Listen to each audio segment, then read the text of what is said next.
What do you do when the world's largest democracy decides it no longer needs your permission? You push back. Hard. This isn't just about tariffs, it's about control. And right now, India is breaking free. The United States knows it, and it sits nervous. On July 30th, former US President Donald Trump threatened to slap a 25% tariff on Indian exports. The official reason? Trade imbalance. The real reason? India is rising fast, and Washington doesn't like what it can't control. Let's talk about something a lot of people don't fully understand. India isn't just catching up, it's building a parallel future. And that is making old superpowers very, very uncomfortable. See, the United States has been the global pace setter for over a century, technologically, economically, even culturally. But now we're watching a new kind of nation rise, not by copying the West, but by doing something far more interesting, competing on its own terms. India is now the fifth largest economy in the world, actually on track to hit number 3 by the end of this decade, possibly overtaking Japan and Germany. But this isn't just about GDP. This is about what kind of power India is becoming. Look at the numbers. Over 1.4 billion people, and most of them are under the age of 30. That sets a tech-driven demographic explosion. 1 billion smartphones. Over 900 million internet users by next year. You're basically watching the largest connected democracy ever built go online in real time. And here's the crazy part. India is doing it with homegrown tools. UPI, their digital payment system, isn't just competing with Visa and MasterCard, it's outpacing them in transaction volume. ISRO, their space agency, launched Chandrayaan-3 to the moon's south pole for less than the budget of a Hollywood movie. And yes, they're planning a crewed spaceflight called Gaganyaan by 2026. This kind of progress isn't set random. It's this strategic. India is pushing to become a leader in semiconductors, AI, quantum computing, defense manufacturing, and green energy, not by importing innovation, but by building ecosystems. And with programs like Make in India, they're not just talking, they're scaling at speed.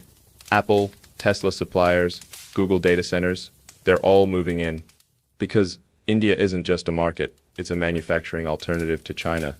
And in a world defined by disrupted supply chains and shifting alliances, that's massive.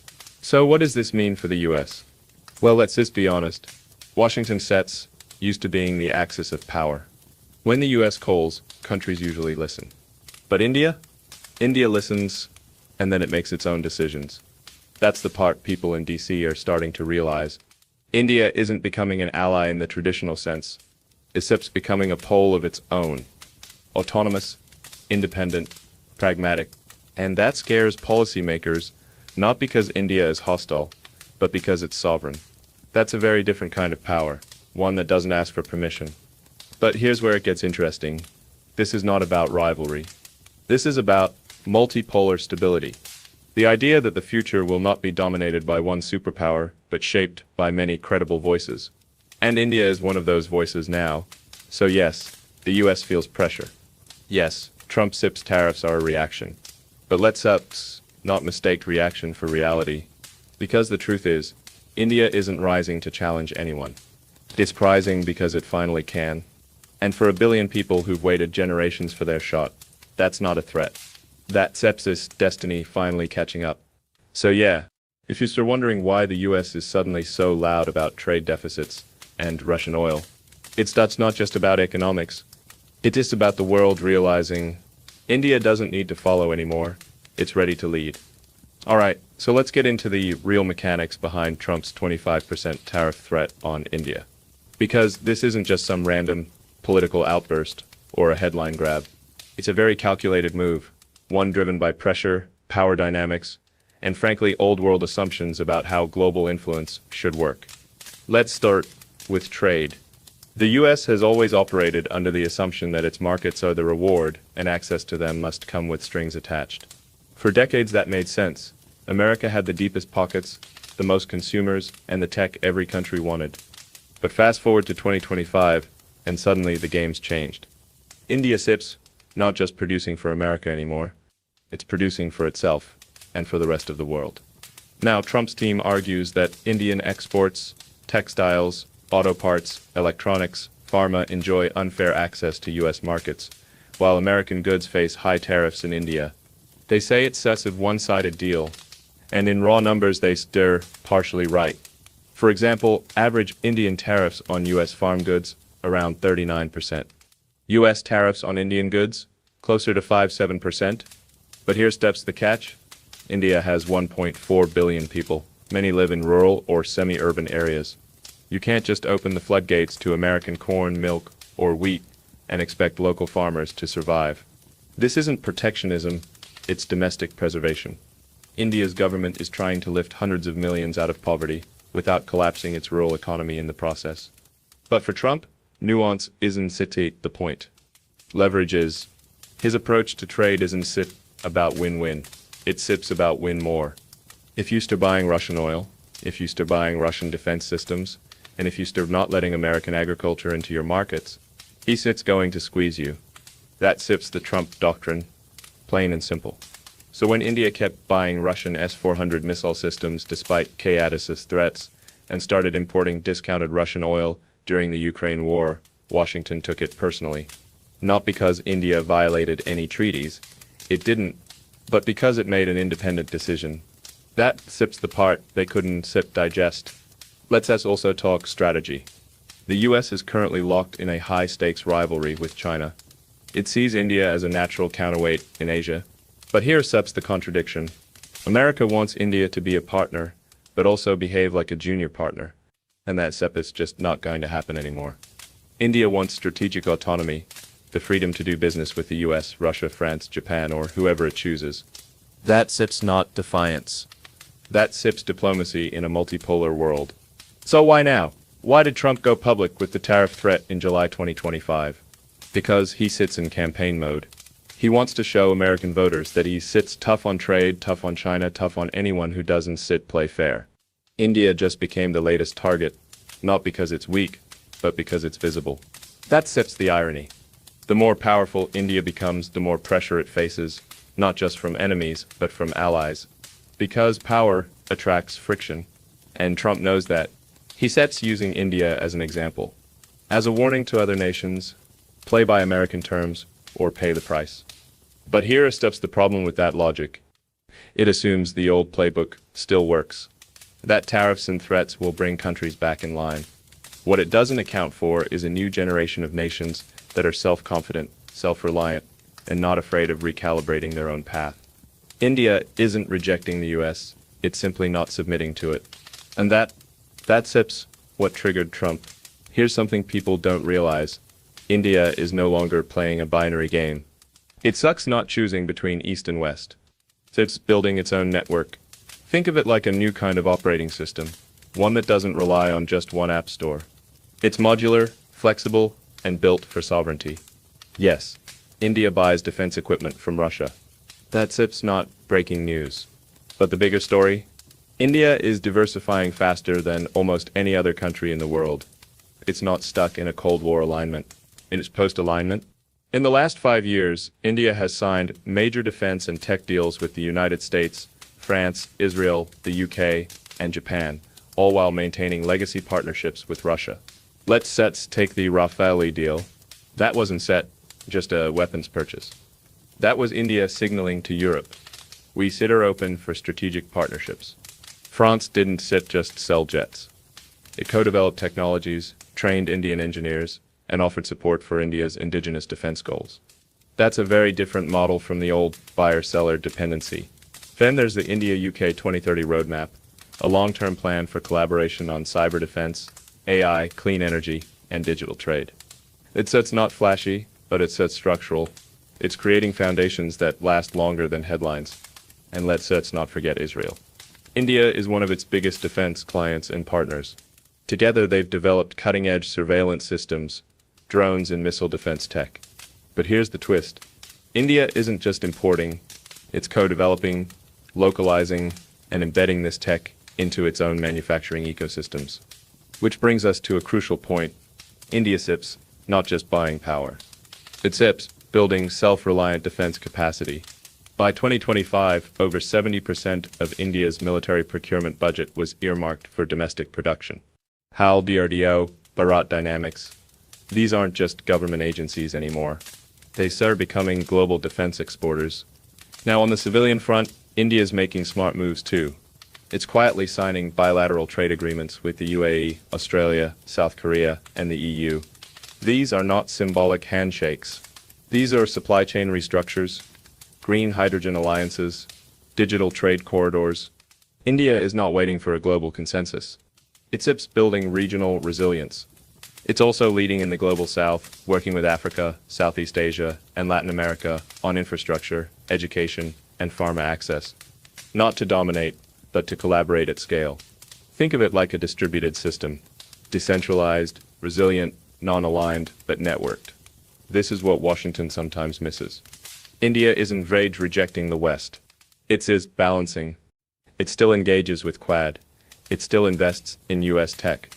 But it also buys oil from Russia, buys drones from Israel, and signs climate pacts with the EU. It's not defiance. It's called freedom of choice. And honestly, that's what every country should be aiming for, a future where diplomacy isn't about taking sides but making smart sovereign decisions. So when Trump or any American leader pressures India to fall in line, what they really saying is, we don't want you to choose your own path, we want you to walk ours. And that outdated thinking. Because this century doesn't belong to any one nation. It belongs to the networked, diversified, sovereign states that know how to adapt and collaborate.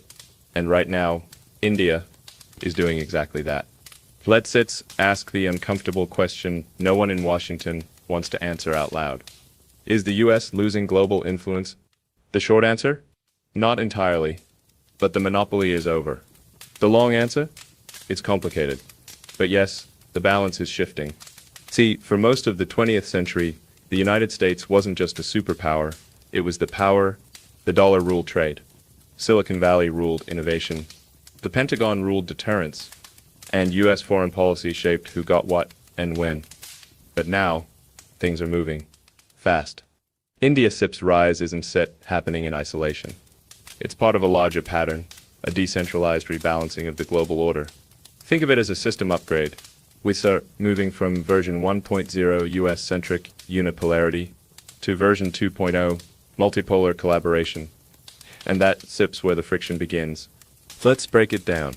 The US still has unmatched military power, strong global alliances, and enormous cultural soft power. No question about that. But when it comes to influence, the ability to shape other countries' decisions without force, that grip is slipping. Take the US dollar. It's still the dominant reserve currency. But more countries, including India, are settling trades in local currencies. In fact, India and Russia have already traded oil in rupees. The UAE just did a deal with India using rupees and dirhams, skipping the dollar entirely. Now that doesn't mean the dollar collapses tomorrow, but it does signal something deeper. Countries are exploring alternatives, and alternatives sign independence. Then there's diplomacy. India is a founding member of BRICS, which now includes heavyweights like Brazil, Russia, China, South Africa, and others. They're building their own payment systems, energy networks, and even development banks. The US isn't part of that conversation, and that's by design. India also hosted the G20 summit last year and made it clear that its vision of the global economy isn't centered around Western hegemony. It's centered around shared growth, digital inclusion, and resilience. Here are stats where things get interesting. The US still views influence as hierarchical, top-down. You're either with us or you're against us. But countries like India see it differently. Influence isn't a chain of command. It's a network of trust. India's foreign policy doctrine is simple. Multi-alignment, trade with the US, buy arms from Russia, build solar infrastructure with the UAE, partner with Japan on semiconductors. That's not disloyalty. That's smart foreign policy in the 21st century. And for the US, that's hard to digest, because it means its playbook isn't being followed anymore. Trump's 25% tariff threat isn't just about trade numbers or oil deals. It's a reaction to the erosion of leverage. A decade ago, America could get what it wanted with just a phone call. Today, it has to compete on pricing, on influence, on diplomacy. So, is the US losing influence? It starts not collapsing. But it's no longer the sole decision maker. And in a world where India is rising, Africa is asserting, and Latin America is reorganizing, American dominance isn't a guarantee, it's a negotiation. The real challenge isn't SIP in India, SIP is strength. It's America's inability to adapt to a world that doesn't wait for instructions. And that is where things are headed. From command to cooperation. Here starts a phrase you still hear a lot in Indian foreign policy circles. Strategic autonomy. It's not flashy, it's not loud, but it's possibly one of the most disruptive ideas in 21st century geopolitics. Because what it really means is, we still partner with everyone, but we still obey no one. For decades, the international system was binary. You were either in the American camp or the Soviet one. But today, countries like India are reshaping that equation. They are saying, we are not interested in being someone else's satellite. We are interested in being sovereign, economically, militarily, and diplomatically. Now that SIP's powerful, and that's exactly what's frustrating for Washington. Because India isn't refusing cooperation, it starts refusing alignment with conditions. The US wants India to commit to the Western Bloc fully, especially as tensions with China and Russia grow. But India's response has been crystal clear. We still work with you, but we still decide the terms. This became obvious during the Russia-Ukraine war. The US expected India to condemn Russia, follow sanctions, and cut energy ties. But India didn't set. Not because it supports war, it doesn't set, but because it doesn't outsource its foreign policy to another capital. It continued to buy discounted Russian oil, ensuring energy security for its 1.4 billion citizens, and it maintained a neutral stance at the United Nations, choosing diplomacy over division. Now let's look at defense. India is participating in joint exercises with the US Navy, while still conducting military drills with Russia and even China. That's not mixed messaging. That's non-aligned pragmatism. India understands that true independence comes from optionality, from not putting all your security eggs in one geopolitical basket. And here's what makes India's position unique. It's not trying to be the next superpower in the traditional sense. It starts not invading countries. It's not building foreign bases. It's not pushing ideology. It's just building resilience through manufacturing, energy diversification, space tech, fintech, and diplomacy. This kind of self-determined behavior is exactly what disrupts the legacy power structures. The US, for example, often expects loyalty in exchange for partnership. But India is offering something else, equal partnership. It doesn't want to be told who to trade with, who to sanction, or what side of history to stand on. It sets, choosing its side, India sets side. And to be fair, that's what any responsible nation should do. In a multipolar world, sovereignty is the most valuable currency, and India is accumulating it fast by being neutral when it makes sense, firm when it matters, and flexible when it's strategic. So when Trump or any US official complains that India isn't doing enough, what they really saying is, India isn't doing what we want. But that the whole point. India doesn't need permission anymore. It needs partners, not handlers. Strategic autonomy isn't isolationism. It's intelligent engagement. It's bets saying, we stir in the room, we stir at the table, but we stir here on our own terms. That's not defiance. That sips modern diplomacy. And India is mastering it. So here we are. A former US president has threatened a 25% tariff on Indian exports. Negotiations are tense, headlines are loud, but step back, zoom out, and the question becomes, what actually happens next? Well, here is what happen. India isn't going to panic. It isn't going to fold under pressure. Because this isn't 1991. This is 2025 India. A nuclear power, a space innovator, and the largest democracy on the planet. The India that once relied on foreign aid now sends satellites to the moon. The India that once negotiated from weakness now sets the tone at the G20. And in this new world, economic threats don't work the way they used to. Tariffs might sting temporarily. Yes, Indian exporters, especially in textiles, gems, and electronics, could take a short-term hit. But long-term, this might actually accelerate India's economic pivot. Already Indian trade officials are deepening ties with ASEAN, Africa, the EU, and the Middle East. Bilateral agreements are being fast-tracked. Rupee-based settlements are expanding. And Make in India is getting more real, not as a slogan but as a manufacturing reality. The real risk? It sets not for India.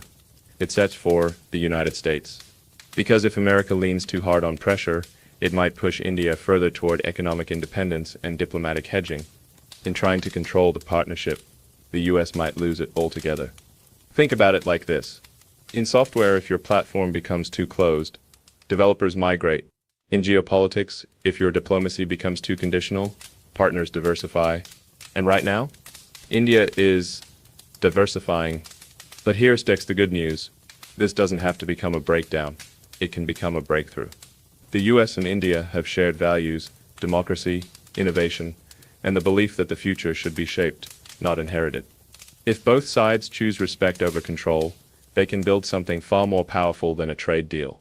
They can build a model for equitable global cooperation in a multipolar century. So what happens next? India will continue to rise. It will continue to say no when needed and yes when it makes sense.